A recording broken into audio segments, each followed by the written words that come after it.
Assalamualaikum warahmatullahi wabarakatuh. Waalaikumsalam warahmatullahi wabarakatuh. Alhamdulillahi rabbil alamin. Wassalatu wassalamu ala asrafil anbiya'i wal mursalin. Amma ba'du. Para santri yang saya hormati, pertama-tama kita bersyukur kepada Allah Subhanahu wa taala yang telah memberikan bermacam-macam nikmat kepada kita, terutama nikmat iman dan Islam. Kedua kalinya rahmat dan salam sembah dicurahkan kepada Nabi Muhammad sallallahu alaihi wasallam. Para santri yang saya hormati, Rasulullah merintahkan kepada orang tua dan kepada seluruh umat Islam ini supaya mendidik anaknya mencintai tiga hal. Apa yang pertama adalah mencintai Nabi Muhammad sallallahu alaihi wasallam. Yang kedua mencintai keluarga Nabi Muhammad sallallahu alaihi wasallam. Yang ketiga mencintai membaca Al-Quran. Di dalam hadis riwayat Imam Ad-Dailami, Rasulullah menyatakan, "Adibu auladakum ala thalathi hisalin, hubbi nabiyikum wa ahli baitihi wa qiraatil Quran." Didiklah anak-anak kalian dengan tiga sifat. Yang pertama, hubbi nabiyikum, cinta nabi kalian semua. Wa ahli baitihi, dan yang kedua mencintai keluarga Nabi Muhammad. Wa qiraatil Quran, dan tiga mencintai membaca Al-Quran. Yang pertama, apa yang maksud dengan adibu? Adibu ini mengajar dan melatih dan membiasakannya. Jadi kata-kata adibu itu artinya mendidik. Apa mendidik? Yang pertama mengajarkan. Maka perlu anak-anak kita santri itu diajarkan tentang Nabi Muhammad. Perlu diajarkan tentang keluarga Nabi Muhammad. Perlu diajarkan tentang Al-Quran. Itu yang pertama. Maka karena itu perlu kita ajarkan anak-anak kita santri ini yang pertama belajar tentang Nabi Muhammad. Belajar tentang sirah Nabi Muhammad. Apa sirah Nabi Muhammad itu? Riwayat hidup Nabi Muhammad. Mulai Nabi Muhammad itu belum lahir, ya Nabi Muhammad itu siapa ayahnya? Abdullah bin Abdul Muttalib. Lalu ibunya siapa? Siti. Kemudian Rasulullah itu ketika dalam kandungan 6 bulan ayahnya meninggal. Kemudian setelah Rasulullah itu lahir, siapa yang merawatnya? Ya ibunya sendiri. Kemudian siapa yang menemani ketika ibunya melahirkan? Yaitu budak yang namanya Suwaibah, yang kemudian dimerdekakan oleh Abu Lahab. Kemudian siapa yang menyusui Nabi Muhammad? Siapa? Yaitu siapa? Halimatus Sa'diyah. Kemudian setelah itu Nabi Muhammad itu diasuh oleh siapa? Oleh kakeknya. Siapa namanya? Abdul Muttalib. Setelah Nabi Muhammad itu, setelah Abdul Muttalib itu meninggal dunia, siapa yang merawat? Pamannya Abu Talib. Kemudian Nabi Muhammad ini sejak kecil orang yang bekerja keras, yaitu dia itu umur 8 tahun sudah mengembala.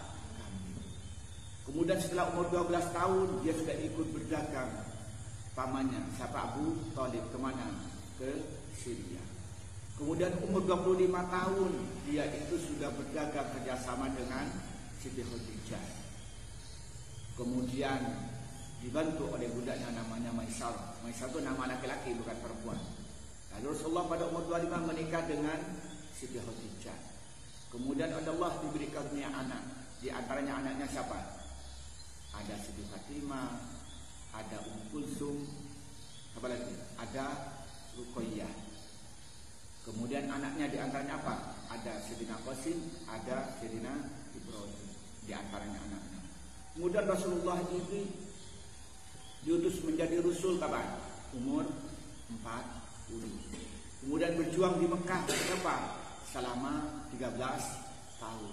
Kemudian hijrah ke Madinah selama 10 tahun. tahun. Kemudian meninggal pada umur 63. Kemudian diterangkan ketika Nabi Muhammad itu berjuang di Mekah, bagaimana sulitnya.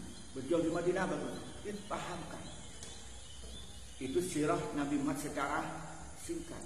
Kemudian dijelaskan pada anak-anak kita, kepada santri, tentang apa? Tentang tauhidnya Nabi Muhammad SAW pada Allah, tentang keyakinannya kepada Allah. Diterangkan tentang apa? Tentang ibadah Nabi Muhammad SAW, baik ibadah mahdoh maupun ibadah ghairu mahdoh. Kemudian diterangkan bagaimana akhlak Nabi Muhammad SAW. Diterangkan panjang lebar. Bagaimana Nabi itu memperlakukan keluarga, memperlakukan istrinya, memperlakukan anak-anaknya, memperlakukan menantunya. Bagaimana Rasulullah memperlakukan sahabatnya, sahabat yang terdekat dari Abu Bakar, Umar, Utsman, Ali. Kemudian Abu Bakar kepada sahabat yang lain, terutama 10 sahabat yang diberikan kabar gembira masuk surga. Sudah terangkan semua. Itu tahapan yang pertama. Begitupun diterangkan tentang siapa? Keluarga Nabi Muhammad. Siapa keluarga Nabi Muhammad itu? Ada keluarga istrinya. Ini mulai dari Siti Khadijah, ada Siti Aisyah, ada Siti Hafsah, ada Siti Zainab, ada Siti Ummu Habibah, ada Siti Ummu Salamah, kemudian ada Siti Maimunah. Dijelaskan. Nah, kemudian dijelaskan tentang anak-anaknya. Di situ ada siapa? Siti Fatimah, ada Ummu Kulsum, kemudian ada Ruqayyah. Nah, di situ diterangkan di situ. Kemudian dijelaskan juga bagaimana akhlak mereka, akhlak keluarga Nabi Muhammad, bagaimana cintanya Siti Khadijah kepada Rasulullah, bagaimana kesetiaan Siti Khadijah kepada Rasulullah, bagaimana pembantuan Siti Khadijah terhadap perjuangan Rasulullah, semua harta dikorbankan, tenaga dikorbankan. Diterangkan sehingga apa? Timbul rasa cinta kepada Rasulullah dan cinta kepada keluarga. Itu diterangkan. Kalau sama sudah tahu Nabi Muhammad, apa yang terjadi? Cinta nggak kira-kira? Cinta. Ternyata Nabi Muhammad itu orang yang sangat baik. Timbul rasa cinta. Itu yang namanya adribu auladukum hubbi nabikum wa ahli baitihi. Itu dulu yang kedua. Jadi kita dididik itu anak-anak kita supaya tahu siapa Nabi Muhammad, siapa keluarga Nabi Muhammad. Nah, itu secara pengetahuan. Nah, secara praktek kita harus didik. Bagaimana? Maka dilatihlah anak-anak itu meniru akhlak Nabi. Bagaimana Nabi ini orangnya amanah, bagaimana Nabi itu orangnya jujur, apa yang diucapkan sesuai dengan kenyataan. Bagaimana Nabi bicara apa saja itu jujur. Kemudian Nabi itu melaksanakan amanah yang langsung berupa wahyu dari Allah, dilaksanakan dengan sungguh-sungguh walaupun itu berat. Yang amanah dari manusia, bagaimana dia itu amanah ketika dia sebelum menjadi nabi, apa yang dititipkan oleh masyarakat laksanakan dengan betul. Ketika mendapatkan amanah, dia mengembala kambing, dijaga dengan baik. Ketika mendapat amanah, dia itu berdagang dengan Siti Khadijah atau kerjasama dengan Siti Khadijah, laksanakan dengan baik. Itu bagaimana kita laksanakan. Bagaimana Nabi itu mencintai keluarganya, mencintai sahabatnya. Rasulullah itu dijelaskan itu semua sehingga timbul apa? Itu dilatih. Jadi santri dilatih apa? Jujur dalam rangka meniru Rasulullah. Dilatih amanah supaya dalam rangka meniru Rasulullah. Dilatih apa? Berbicara yang baik, itu meniru Rasulullah. Dilatih cerdas. Apa yang cerdas itu? Dengan apa? Dididik, diajarkan macam-macam. Supaya apa? Supaya cinta kepada Rasulullah.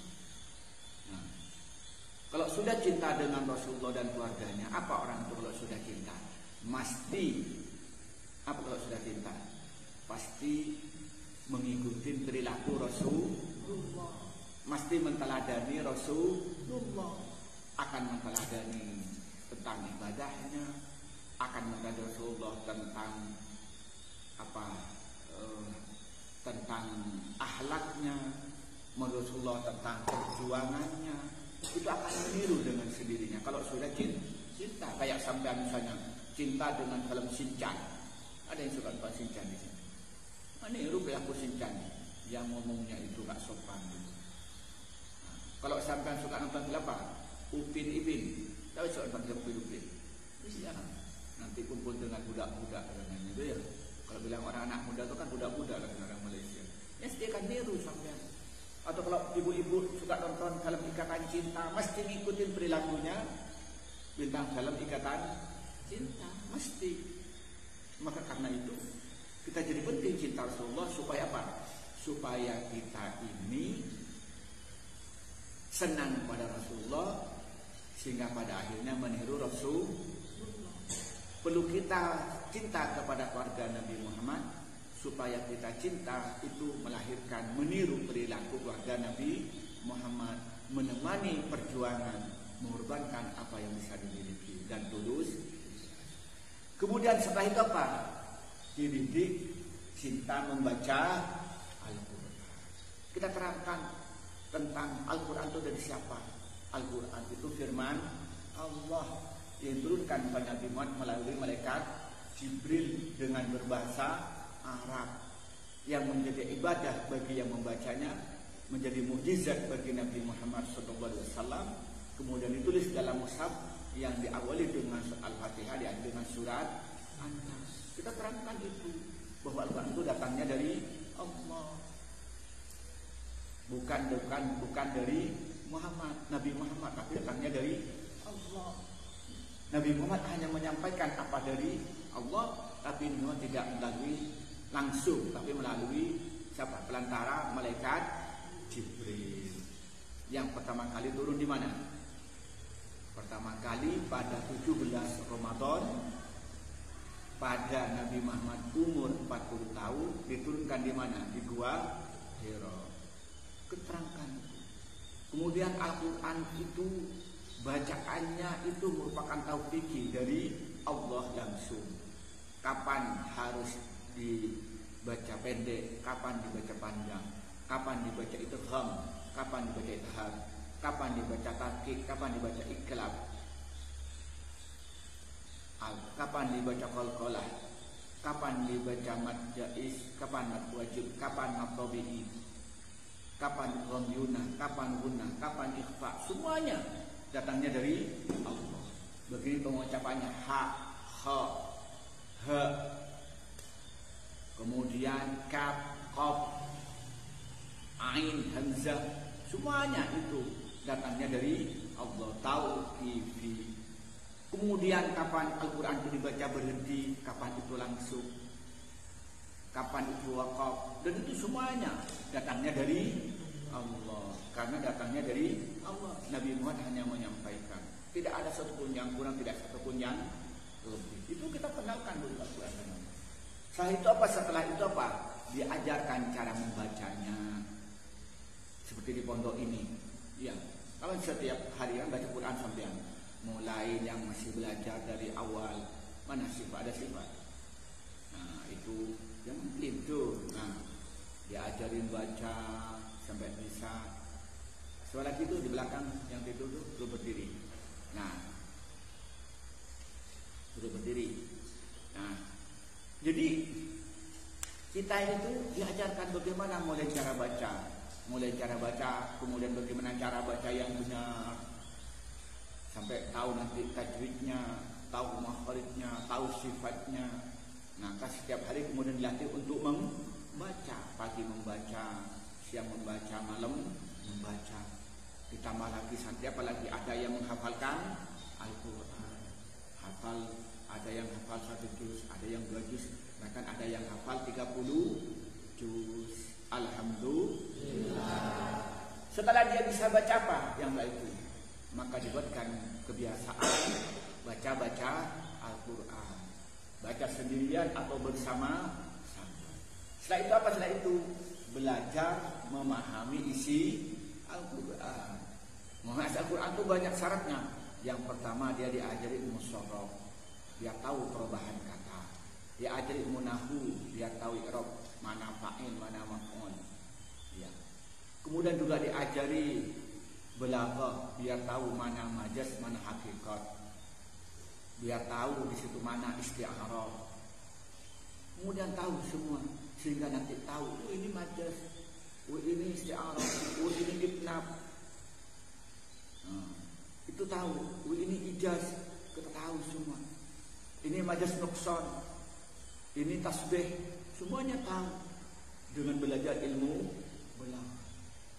Kemudian setelah itu apa? Setelah dia tahu sorof, nahwu, kemudian belaghah, dilanjutkan dengan ulumul Quran. Dia belajar nasih mansukh tahu, kemudian am dan khas tahu, kemudian tahu dia itu zahir dan nas, kemudian mujmal dan mufassar dan mufassar, semuanya tahu semua. Kemudian tahu asbabun nuzul, apa fungsinya asbabun nuzul. Nah, dengan apa? Belajar ulumul Quran. Baru setelah itu apa? Belajar mufradat Al-Quran. Apa maknanya alhamdulillah, apa maknanya Rabbil Alamin. Nah, itu dipahami. Maka paling tidak nanti kita belajar apa? Tafsir Jalalain, yaitu tafsir kata per kata, atau tafsir yang sifatnya itu sangat ringkas. Nanti juga mungkin belajar tafsir apalagi, misalnya mufradatul Quran. Ya. Kemudian saya itu baru belajar tafsir-tafsir yang agak luas, mulai dari Ibnu Katsir, Fathul Qadir, misalnya Ibnu Al-Jami' li Ahkamil Quran, baca misalnya Shufatul Tafasir, atau yang baru-baru kita belajar tentang Shufatul Tafasir, At-Tafsirul Munir misalnya, atau tafsir klasik, ada Ibnu Katsir, ada Fathul Qadir, ada Al-Kasyaf Al-Asy'ari, ada Mafatihul Ghaib milik Imam Ar-Razi, ada Ruhul Ma'ani Imam Al-Alusi misalnya. Nah, kemudian yang baru-baru banyak kita pelajari. Sehingga apa yang terjadi? Itu sudah paham Al-Quran. Setelah paham apa berikutnya? Mengamalkan isi Al-Quran. Bagaimana berakhlak sesuai dengan Al-Quran. Bagaimana berbicara sesuai dengan Al-Quran. Bagaimana mendengar sesuai dengan Al-Quran. Nah, setelah itu apa? Mengajarkan kepada orang lain. Mengajar baca Al-Quran ini seperti kayak Khair setiap hari mengajar apa? Mengajar bacaan Al-Quran. Dan begitu pun yang lain. Mengajar siapa? Mengajar sifat. Mengajar siapa lagi? Begitu pun yang lain. Supaya apa? Nah, begitulah nanti kalau sudah punya anak Izul, Khair, siapa lagi? Yang lain-lain lah. Maka sifat kalau sudah menikah, ya sifat, mau menikah sifat. Mugo, ini adalah sifat. Maka nanti dididik anaknya dengan cinta kepada Nabi, cinta kepada Nabi, dan juga cinta kepada membaca Al-Quran. Kalau itu yang dilakukan, mungkin nanti kita akan mempunyai anak yang menyenangkan hati, punya santri yang menyenangkan hati. Apa doa setiap hari? Rabbana hab lana min azwajina wa dzurriyyatina qurrata a'yun waj'alna lil muttaqina imama. Ya Allah, berikanlah keluarga kami yang menyenangkan hati, ya Allah. Berikanlah keturunan yang menyenangkan hati, Allah, dan jadikanlah kami ini imam orang-orang yang bertakwa. Inilah yang kita sampaikan pada pertemuan kali ini, semoga bermanfaat. Allahumma muwaffiq ila aqwamit thariq. Wassalamualaikum warahmatullahi wabarakatuh.